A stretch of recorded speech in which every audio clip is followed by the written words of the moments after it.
Jason Estrin's Little Rabbit cassette jams, which you can find on SoundCloud. Jason Estrin, Estrin. Jason, thank you as always for supplying us with excellent, excellent music here at the Eliott Edge podcast. Hey everybody, welcome again to the show. I got another movie review for you because just been watching a lot of movies, pandemic and everything. What else is there really to do? And this one's going to be about serial killers, everyone's favorite topic, right? I saw a very good HBO documentary called Crazy Not Insane, which follows the psychiatrist Dorothy Atnell Lewis. And she's interviewed something like 20 serial killers and a bunch of like murderers and stuff like that. And it was a beautifully done documentary. Another easy favorite in my book. She goes into the topic of dissociative identity disorder, which is normally known as multiple personality disorder, and it's really fascinating. If you don't know about multiple personality disorder outside of like popular film, like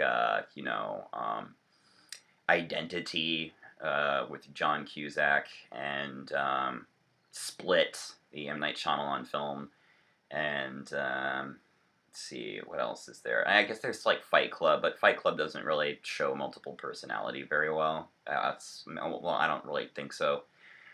I mean, it does like maybe in the internal sense of the character, but doesn't really show what it's actually like. I got interested in dissociative identity disorder because I was looking up art by people with schizophrenia, because they often make fantastic and wild art. And a DID video showed up, and I had never really looked into multiple personality disorder before. DID is what it's called, dissociative identity.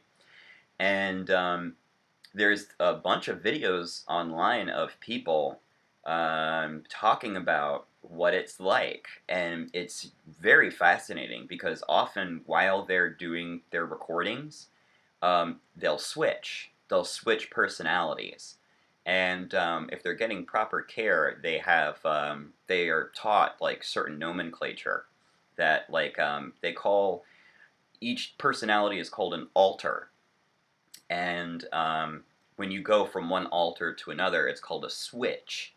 And some people have many alters, and it's so fascinating because they undergo. They each one has a role. Like one of them is often called the little, and the little alter is the like very juvenile, very young, but in an adult's body, so that can be kind of strange. There's like a protector alter that protects the host alter, and there's another alter called the gatekeeper, which kind of tries to keep all the other alters in check. And there can be alters that are even like non-human, like ones that believe they're dead or they're ghosts.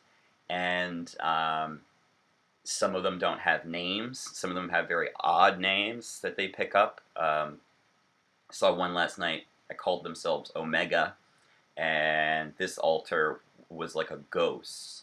And all this like fragmentation of the self happens often because of like severe trauma at an early age. It's, from what I understand, it's not so much like always an organic brain issue. It can be part of it, because the thing is that trauma causes like small hemorrhages in the brain when you're young, especially when you're young. So if you're like, you shake a baby or something like that, or worse, fall down, like multiple falls, that kind of thing, or mostly abuse, largely abuse, is that the main personality structure just fractures into multiple selves with multiple names and multiple roles that are all used to protect what people with DID, what it's called, the system. Like, so the system is the overall, all the alters embodying like one personality. Oh, and by the way, I'm lay, or as I like to say, I'm a lay. So this is by no means authoritative or academic or professional. This is just some interesting stuff I've been looking at. So I've been into that on and off since actually the beginning of the pandemic. Like, this is just kind of rather fascinating to me. And they're not all violent. So just because you have DID doesn't mean you're going to be like a murderer or a crazy a crazy quote unquote, but like, you know, a murderer or an abuser or something like that. And there's even this like really interesting video I saw of a girl talking about what is it like to date someone with DID and what you should prepare for. And I was like, because it's like you're going to be dating like 6 people with like 6 different attitudes, and one might get jealous and one might be polyamorous, and it's like, wow, that's so neat. I mean, interesting.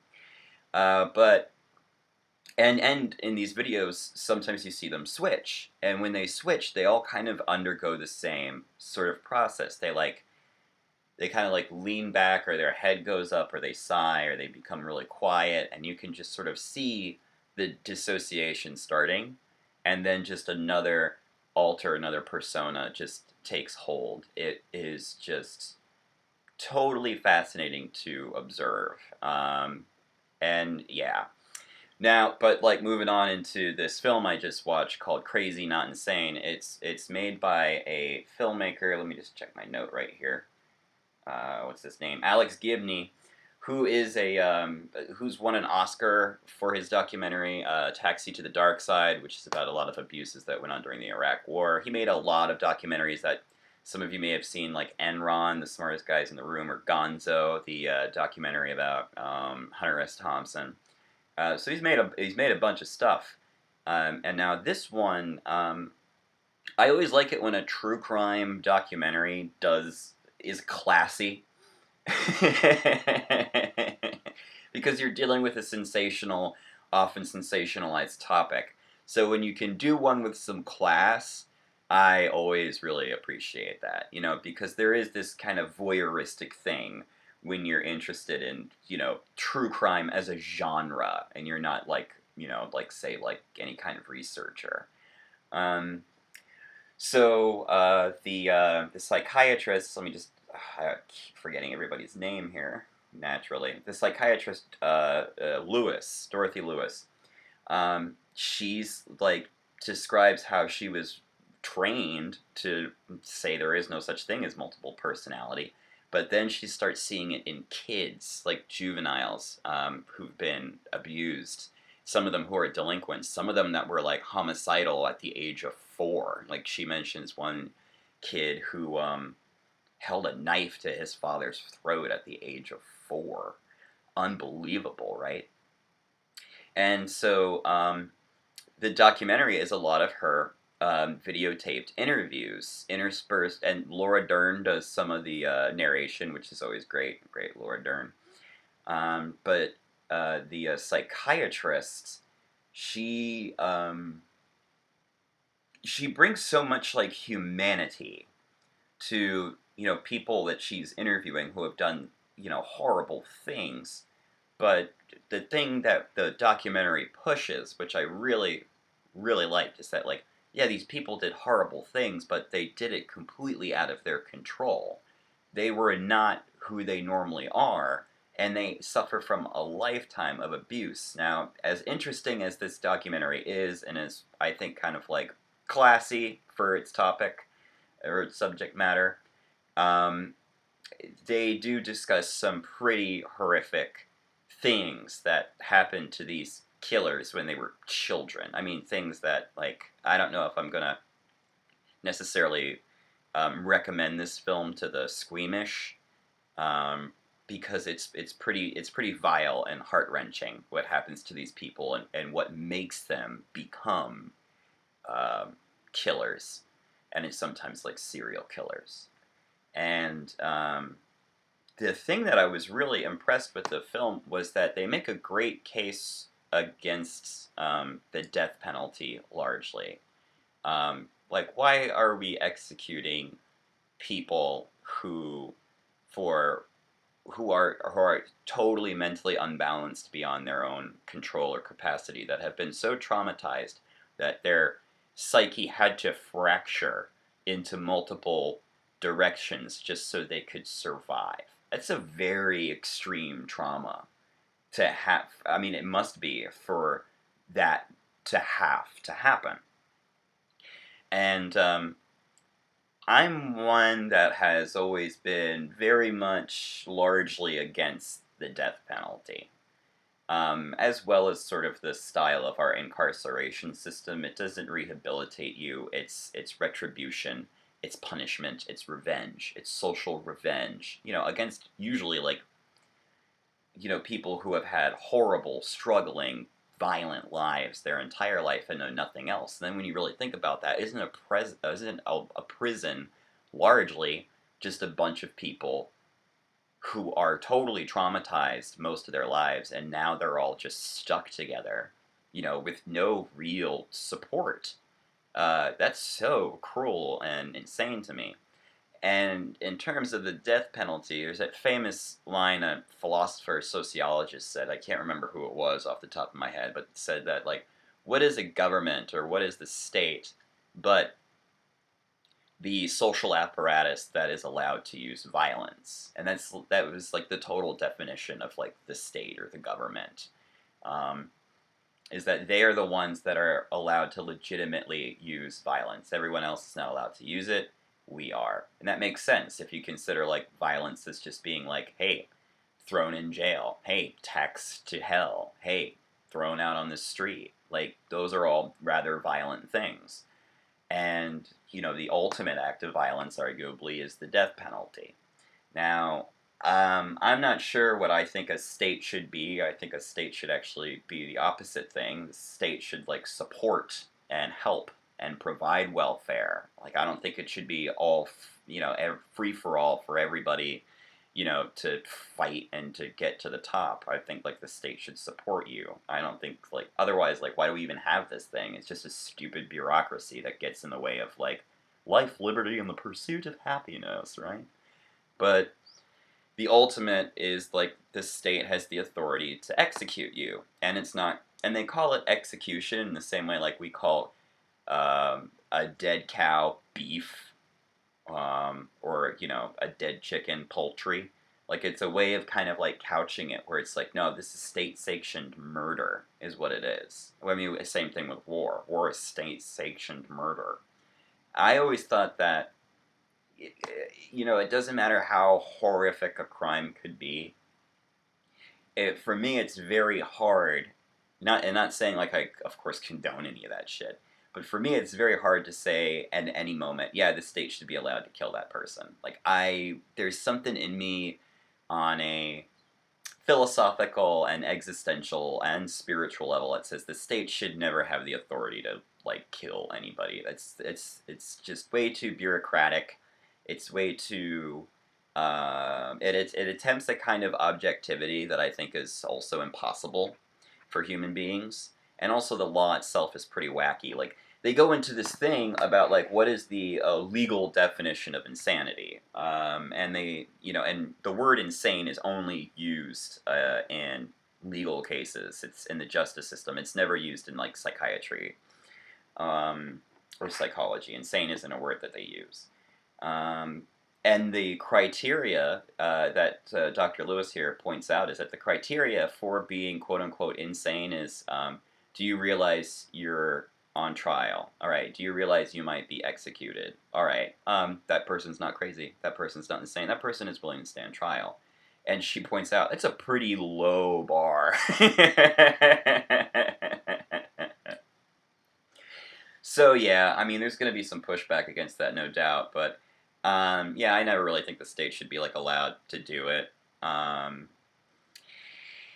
Things get complicated when you talk about, like, something like genocide, like, something like the Nuremberg trials. That, a little bit harder. that's a little bit harder for me to say yes or no on. I'm sort of on the fence when it comes to international genocide, crimes against humanity. Crime against humanity is pretty much like, well, but then again, why not just go to prison for the rest of your life?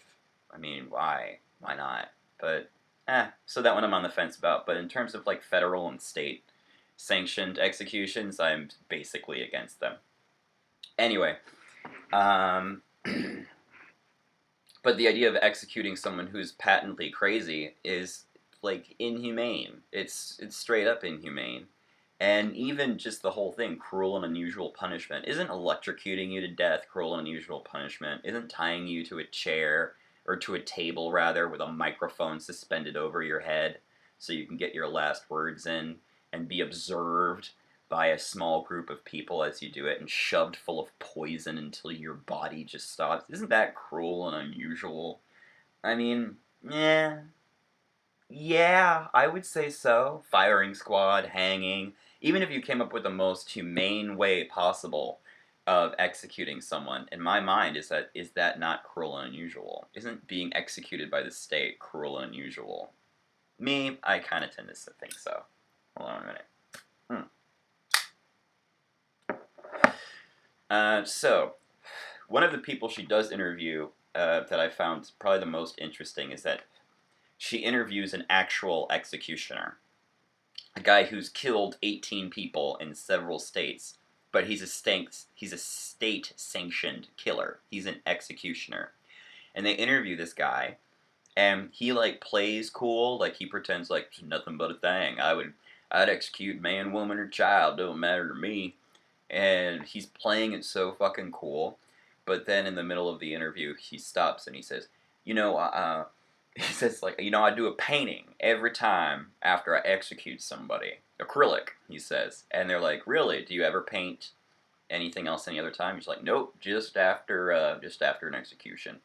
And so he starts showing them like 20 paintings, and they're like, what do you feel when you paint these? And he goes like, nothing. I just blank out and I just paint. And to me, they're just paint on canvas. They're just paint on canvas. And then when you see these paintings, they are like more and more psychotic. And I mean psychotic, like colors bursting in every direction, faces and skulls, and all this like utterly psychotic is the word for it, looking abstract art. And otherwise, this guy is not an artist at all. So he plays it cool on the outside, but then on the flip side of it, when he actually expresses himself, when he goes into this trance-like state after every execution, you see that deep down, this is obviously affecting this man. Like, no doubt about it. I mean, how could it not, right? Now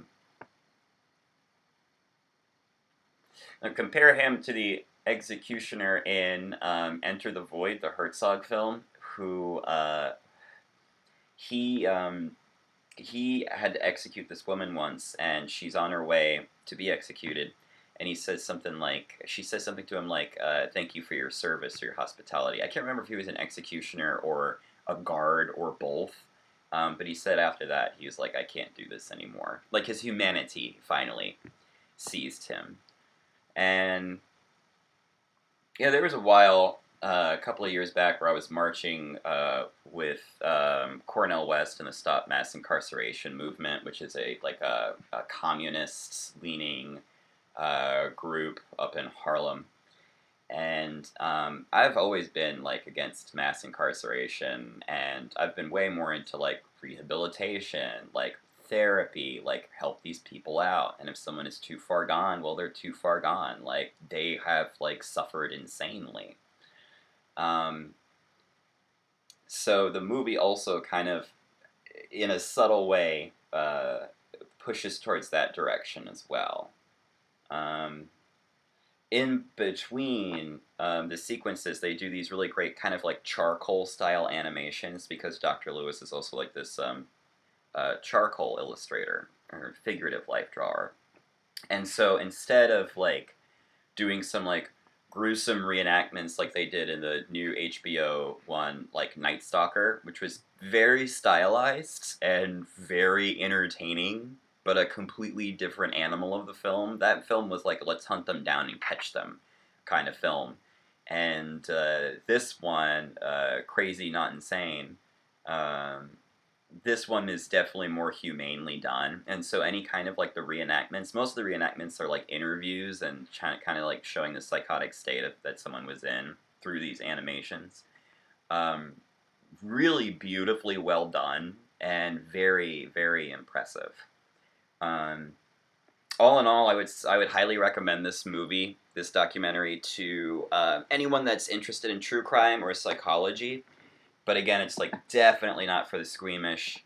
It's a rough customer in terms of hearing about trauma, so you have to uh, be prepared for that going into it. And the other thing I wanted to mention is is Dr. Lewis, when she's talking about this stuff, these like horrible things. She has kind of a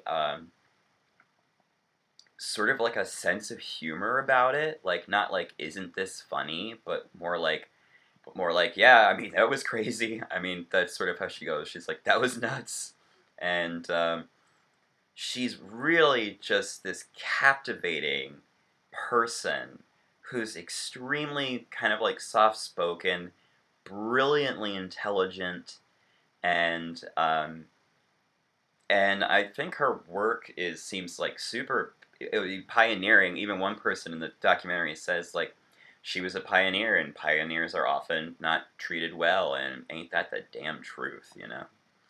Um, yeah, now comparing that film to Night Stalker is really just night and day. I mean, Night Stalker is a let's go get him, horrible, vicious serial killer, chasing him down and all this kind of stuff. And I enjoyed that documentary too. That one was like really entertaining, but it wasn't like informative.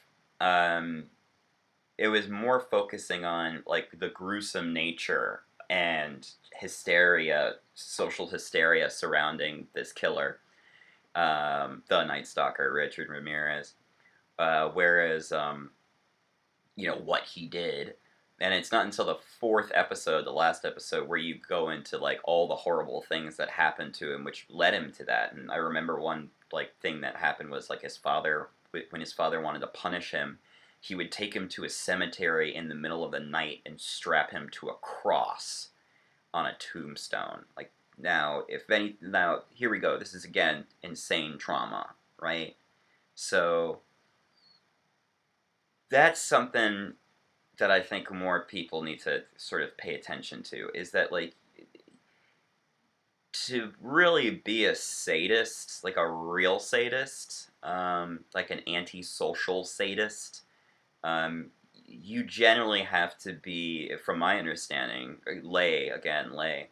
From my understanding, you have to be like wildly traumatized, and sadistic acts need to be performed on you at like a young age, a very vulnerable age, for for that kind of behavior to be engendered. I don't really believe in evil um, at all. They even mention in the film evil is a religious idea. Here we're talking about like science and psychology, and yeah, I think basically what makes someone quote unquote evil is a bunch of like antisocial and sadistic things that happen to them. And on top of that, there's also like things like brainwashing, which is what happened, of course, to Nazis, and white supremacists are all utterly brainwashed into a absolutely radical ideology tied into paranoia and thoughts of persecution, which of course also enforce like inflated sense of ego and to compensate for that kind of shit. And let's see what else here. And then in the same night, I watched Freeway, which was recommended to me by my special person, and that's also about a couple of killers. But that movie's fun. That movie's from 1996. It stars Kiefer Sutherland and Reese Witherspoon, and it's this wonderful 1990s, like, hyper cool, saturated, bright colors, and it's a take on, like, Little Red Riding Hood, but I won't spoil it, but it's really, really a dark comedy, very funny. I've been into, like, kind of, like, crazy 90s dark comedies recently, like, SFW with Stephen Dorff, which I highly recommend. And then if you want to see something like really wacky but kind of doesn't go anywhere, but it has its charm, but it's just sort of like, what the fuck is this? See Doom Generation. That's another like wacky 90s, and these are all dark comedies with like crazy killings in them. And funny enough, that little like giggle right there, that's sort of like how the psychiatrists deal with this stuff when they're talking about it in retrospect. They're like, oh god, this is so bad. I don't even want to say this on the podcast because it's so bad, but they mentioned like an organ that one of the guys ate after he killed somebody. And the prosecutor's argument for them not being crazy was that, oh, they were trying to get rid of the DNA evidence. And Dr. Lewis is like, isn't there other ways to get rid of DNA evidence otherwise eating the organ that your DNA maybe has spilled on? And it's like, oh, and she kind of like laughs at that a little bit because it's like, come on, we're talking about like something horrible here and we're coming up with the worst fucking theories to explain this behavior just so you guys can do what you want, which is execute these fucking people. So yeah, if you're into true crime, I would definitely place Crazy Not Insane above Night Stalker. Night Stalker is more of a sensational manhunt, whodunit kind of thing, but I did like it. It was entertaining. However, and they're both like HBO documentaries. However, oh wait, no, I think Night Stalker is Netflix. I'm sorry, it's one or the other. Who cares? They're all the same these days, right? But Crazy Not Insane is like humane, fascinating, and to watch these guys like switch in the middle of their interviews is so fascinating because once you see on camera people switching between their alters, it's really hard to believe that it's a hoax, that they're faking it, that it's some form of like, I don't know, malingering or conversion disorder or whatever. But that was the thing that I was like really taken aback by this film. The Dr. Lewis being interviewed, she was just the star, and seeing these guys in interviews undergoing their like metamorphosis, their switching. Once you see it, it's so hard to believe that it's fake and it's a front. And then check out, if you're interested in this topic, check out these YouTube videos that people are putting up of themselves switching and introducing each one of their alters to the YouTube community. It's so fascinating, and it's a shame that apparently some people in the psychiatric community think that it's fake, that it's some form of like malingering, when like why would you keep that up day after day after day after day? Because it looks like exhausting, and it looks like, you know, not an easy act to make. And then finally, I guess I could throw in there, I did watch the recent Adam Curtis documentary, Can't Get You Out of My Head. And of course he brings up like some researchers near the end of the film where he's like, you know, he says something like, but psychologists had finally found out that there may not be a stable self, but actually multiple selves in everybody, and that why we do what we do we might never know, but our main self creates a narrative, or what we think our main self creates a narrative for the other selves inside of us. Now there's some food for thought, is that like, do we have multiple selves? I don't know. I think we have like multiple drives, and that, yeah, we do have, we do tend to narrativize our lives. We have to create cohesion, to separate one moment from another and one action from another. So, and then we have the name, and your name is your ultimate storyteller. Now here comes a question, I guess, just going on that stuff. Where did names come from? When did we start naming things? Like, in the Bible, Adam and Eve are charged with naming everything in the Garden of Eden. I think that's how it goes, right? So at some point in our development, we started naming each other. But I think animals might do this as well. Like, I think, like, birds have certain songs for each other, and I think whales and dolphins might have different songs or names for each other, but maybe I'm just misremembering something. But it seems once communication happens, and it becomes ever more sophisticated through interacting with other communicating members of your species, names show up, and names do reinforce narratives. And once we got our, brain working really well, it seemed that like narratives started like really showing up. But I mean, even take a look at elephants. Like elephants will like mourn the death of their partner, to the point where like sometimes they'll starve to death. That's a memory. That's a narrative that elephant has for its partner. So narrative making and self are intimately linked, I guess, right? So, like,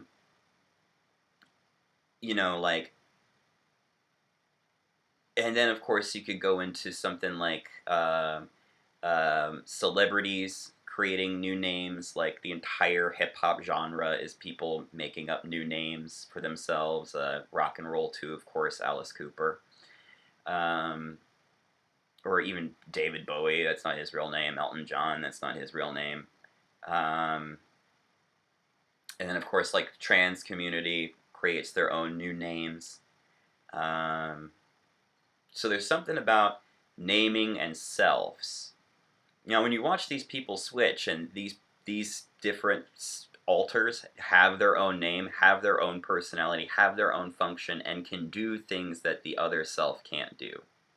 Like, one part of the self can't feel trauma because it has to be strong. So you got the strong alter. One part of the self always feels trauma. So you got that trauma self. And you got the host self there that tries to, mitigate and manage between these selves. So I think probably for the normal average ego, you basically, I think, kind of have like one self that's just sort of elastic, that can just do things, but can still come around to the narrative of your actual name. I mean, funny enough, right now I'm just thinking about Darth Vader at the end of Return of the Jedi, and he's got Luke, like, and he's like, I know you were once Anakin Skywalker, my father, and Darth Vader goes, that name has no meaning to me anymore. So it's kind of interesting right there, right? Compartmentalization. Who are you really? I guess you're many selves over the course of a lifetime, but, normally you have this overarching narrative about it, I don't know. Interesting ideas. I don't really have a conclusion at all. In the magical community, you come up with a new name when you want to do a new task. And your name is directly tied to your task. The famous one being Aleister Crowley. I mean, Aleister Crowley, his name wasn't even Aleister. It's Alexander. He became Aleister, and then he picked up a bunch of different names, like the famous one being like Paratoboto, which means I will endure. And funny enough, he definitely did. Of all the magicians, or the occultists, Aleister Crowley is probably the most famous of them all. So that magical act totally worked. So I don't know. Interesting ideas. I have no conclusion on it whatsoever. Just thought y'all would be interested and wanted to hear like some fun stuff that I've been checking out these days. And yeah, I hope you enjoyed it. Sorry it's a short episode, but it's a busy day today. And as usual, if you enjoy hearing from me, check out the Patreon. I don't really put up a lot of exclusive stuff on Patreon, but you can always like send me a donation on Patreon or PayPal, and hopefully we can get this going on more and more often. And you can hear from the show, or you can hear from me regularly. And we're gonna try and have Maxwell on more often too, because of course Max is the best. Maybe we'll get our own private show going on. Anyway, Jason Estrin, again, that's Estrin, Jason Estrin, who you can find on SoundCloud. He's going to be taking us out again with the appropriately titled song, The Mage's Familiar. Check it out. Thanks as always for tuning in. Have a wonderful day. Remember, the pandemic is still going on, so wear your masks, get your shots, don't be a dick. And good luck out there. Stay safe and get your checks. Let's get some more checks, yo. Let's get some more checks. All right. Bye, everybody. Coming into focus comes true.